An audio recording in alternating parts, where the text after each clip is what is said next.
안녕하십니까. 다도건축사 사무소의 최현철 건축사입니다. 이번 시간에는 승강기 엘리베이터 설치 기준을 한번 알아보려고 하는데요. 건축 법령상에서는 엘리베이터라고 이야기를 하지 않고 승강기라는 용어를 사용하게 됩니다.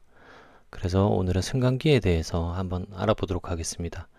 우선 승강기의 경우에는 승강기 안전관리법에 따라 구조별, 용도별로 나누어 볼 수가 있고요. 승강기 구조별로 전기식과 유압식이 있습니다.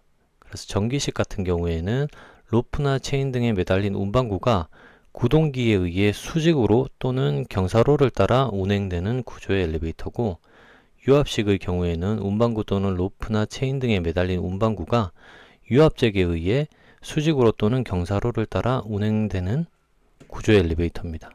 자, 그리고 승강기는 별도로 용도별로 아래와 같이 나누어 볼 수 있습니다. 승객용 엘리베이터, 전망용, 병원용, 장애인용, 소방구조용 엘리베이터, 피난용, 주택용, 승객 화물용, 화물용 엘리베이터, 자동차용, 소형 화물용, 이런 식으로 여러 가지로 세분화돼서 나누어질 수 있는데요. 우선은 저희는 승객용 엘리베이터를 한번 알아볼 거고요. 그 다음에 소방구조용 엘리베이터, 그 다음에 피난용 엘리베이터를 순차적으로 한번 알아보려고 합니다. 우선 이번 시간에는 승객용만 먼저 알아보도록 하겠습니다. 자, 승객용은 말 그대로 사람이 운송에 적합하게 제조 설치된 엘리베이터를 이야기합니다. 건축 법령 정보를 한번 알아보도록 하겠습니다. 엘리베이터 설치 기준이고요. 건축법 제64조 승강기를 보게 되면 건축주는 6층 이상으로서 연면적 2000제곱미터 이상인 건축물을 건축하려면 승강기를 설치해야 한다 라고 되어 있습니다. 물론 예외 조항은 여기도 별도로 있고요. 건축법 시행령을 보시면은 64조 1항 전단에 대통령령으로 정하는 건축물이란 층수가 6층인 건축물로서 각 층 거실의 바닥 면적이 300제곱미터 이내마다 한 개소 이상의 직통계단을 설치한 건축물을 말한다 라고 되어 있습니다. 네, 그래서 그 예외 조항으로는 300제곱미터 이내마다 한 개소의 직통계단을 설치한 경우에는 대통령령으로 정하는 건축물은 제외된다라고 되어 있는 것처럼 예외 조항으로 빠져나갈 수가 있는 거고요. 근데 요즘에는 뭐 예외 조항이 있다 하더라도 6층 이상이 아니더라도 2층, 3층만 돼도 엘리베이터를 많이 설치를 하죠. 네, 그리고 건축 설비 등에 관한 규정을 보시면은 승용 승강기 설치 기준이 별도로 있습니다. 건축법 64조 1항이죠. 64조 1항에 따라 건축물에 설치하는 승용 승강기 설치 기준은 별표 1의 2와 같다. 다만 승용 승강기가 설치되어 있는 건축물의 한 개층을 증축하는 경우에는 승용 승강기의 승강로를 연장하여 설치하지 아니할 수 있다 라고 되어 있습니다. 증축인 경우에는 사실 승용 승강기 자체를 별도로 만들어내기가 쉽지가 않을 거예요. 그래서 이거는 예외 조항으로 좀 넣어 놓은 것 같습니다. 그리고 승강기의 구조 법 64조죠. 승강기에 따라 건축물에 설치하는 승강기, 엘리베이터 및 비상용 승강기의 구조는 승강기 시설 안전관리법에 정한 바에 따른다 라고 되어 있습니다. 자, 그러면은 건축물의 설비 등에 관한 규칙 별표 1의 2인데요. 승용 승강기 설치 기준을 보겠습니다. 승용 승강기 설치 기준은 건축물의 용도 6층 이상의 거실 면적 합계, 거실 면적입니다. 6층 이상의 거실 면적 합계가 3000제곱미터 이하, 3000제곱미터 초과로 분류가 되고요. 거실 면적 같은 경우에는 공용 면적을 제외한 거실 면적으로 보시면 되는데, 이것도 엄밀히 따지자고 한다면은 거실의 용어의 정의를 한번 보셔야 되겠죠. 거실이라고 하면 건축법 제2조의 정의를 보시면 거실이란 건축물 안에서 거주, 집무, 작업, 집회, 오락, 그 밖의 이와 유사한 목적을 위해서 사용되는 방을 말한다 라고 되어 있습니다. 그래서 엄밀하게 따지면은 뭐 거실에서 화장실이라든지 이런 부분들을 좀 제외할 수는 있겠죠.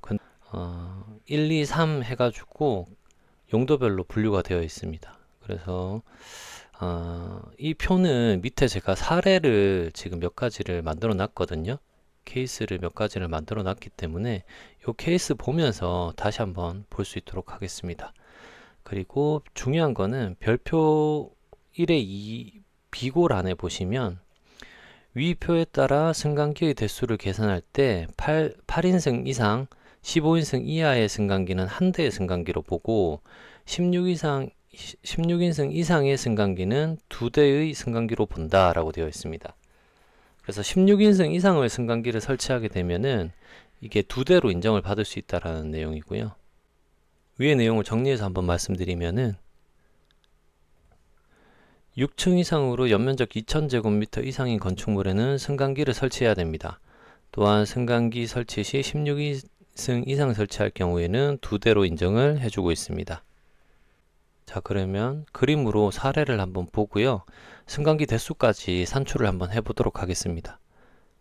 지금 보시는 것처럼 5층까지는 거실 면적을 포함하지 않죠. 연면적을 6층부터 거실 면적을 포함하게 되는데 업무 시설의 경우 연면적이 27,600제곱미터입니다. 층별 거실 면적은 2,300제곱미터고요. 6층 이상의 거실 면적 합계는 지금 6, 7, 8, 9, 10, 11, 12, 13에서 8개 층이 되고요.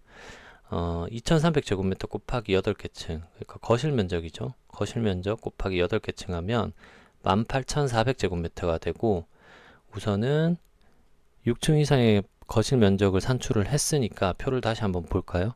업무 시설이고요. 우선은 3,000제곱미터가 넘어가죠. 18,000제곱미터가 되니까. 그래서 3,000제곱미터 초과시를 보시면 되고요. 초과시의 업무 시설 이렇게 보시면 되고요. 한 대에 3,000제곱미터를 초과하는 2,000제곱미터 이내마다 한 대를 더한 수라고 되어 있습니다. 자, 그러면은 한 대는 기본적으로 해야 되는 거고요. 그 다음에 3,000제곱미터를 뺀 2,000제곱미터 이내마다 한 대를 더해주면 됩니다. 한번 내려볼까요? 자, 한 대는 무조건 더해야 되는 거고, 있어야 되는 거고, 18,400제곱미터에서 3,000제곱미터를 제외한 2,000제곱미터마다 설치를 해야 되니, 계산을 해보면 8.7대가 나오고요. 8.7대면 9대를 적용해야 되는데 엘리베이터 9대를 넣기가 너무 많으니까 16인승 이상 설치를 하시면 5대까지 설치를 하시면 되죠. 그러면 5대 설치하시면 10대로 인정을 받을 수 있으니까 적법하다라고 판단을 할 수 있습니다. 자, 그러면 복합 용도인 경우를 한번 알아보도록 하겠습니다. 복합 용도인 경우에는 조금 복잡한데요. 우선 위의 내용을 왔다 갔다 하기가 귀찮으니까 제가 밑에다가 한 번 더 썼어요. 건축물의 용도가 복합된 경우 승용 승강기 설치 기준은 다음 항목의 구분에 따른다 라고 되어 있습니다. 둘 이상의 건축물의 용도가 위 표에 따른 같은 호에 해당하는 경우, 그러니까 예를 들어서 문화 및 집회시설이나 판매시설, 의료시설은 같은 호에 해당하는 거고요. 문화 및 집회시설 중에서 전시, 동식물원만 해당한다 라고 되어 있는데, 이것과 업무, 숙박, 위락은 같이 묶여 있고, 공동주택, 교육연구시설, 노유자시설, 그 밖의 시설은 또 하나로 같이 묶여져 있죠. 이런 경우에는 하나의 용도에 해당하는 건축물로 보아 6층 이상의 거실 면적의 총 합계를 기준으로 설치하여야 하는 승용 승강기 대수를 산출한다. 그러니까 뭐 어차피 용도가 다르다 하더라도 산출하는 방식은 동일하기 때문에 뭐 아무거나 둘 중에 하나의 용도만 해가지고 계산을 할 수도 있겠죠. 네. 그리고 둘 이상의 건축물의 용도가 위 표에 따른 둘 이상의 호로 구분되는 경우, 그러니까 앞서 봤던 것 중에서 예를 들어 업무나 공동주택 이렇게 나뉜다든지 판매나 숙박시설 이렇게 두 개의 용도가 다른 호에 포함되어 있을 경우를 이야기하는 겁니다. 이럴 경우에는 다음 기준에 따라 산출한 승용 승강기 대수 중 적은 대수를 한다라고 되어 있는데요. 자, 그러면 두 가지 방법이 있는데요. 우선 첫 번째 방법과 두 번째 방법 중에서 첫 번째 방법은 각각의 건축물 용도에 따라 산정된 승용 승강기 대수를 합산한 대수, 그리고 이 경우 둘 이상의 건축물의 용도가 같은 호에 해당하는 경우에는 가목에 따라 승용 승강기 대수를 산출한다. 이거는 크게 의미가 없죠. 왜냐하면 가목 자체가 같은 호에 있을 경우에는 동일하게 본다라고 하는 내용이니까요. 같은 내용이고, 그래서 각각의 건축물 용도에 따라 산정한 승용 승강기 대수의 대수를 합산한 대수, 이걸 보시면 될 것 같아요. 그리고 두 번째 방법은 각각의 건축물 용도별 6층 이상의 거실 면적을 모두 합한 면적을 기준으로, 그러니까 6층 이상부터 꼭대기층까지 모두 합한 면적을 가지고 각각의 건축물 용도별 승용 승강기 설치 기준 중 가장 강한 기준을 적용하여 산정한 대수라고 되어 있습니다. 그래서 각각의 홀을 보고 강한 기준을 적용하면 되겠죠. 근데 이것도 두 번을 계산해야 될 필요까지는 없어요. 왜냐하면은 여기에서 보시면은 우선은 제일 강한 게 1호죠.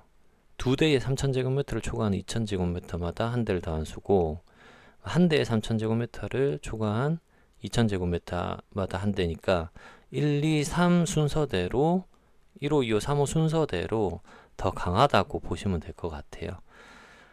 자, 그러면 계산을 한번 해볼게요. 직접. 자, 1층에서 9층까지는 우려 시설이고 10층에서 12층까지는 업무 시설입니다. 연면적은 27,600제곱미터고요.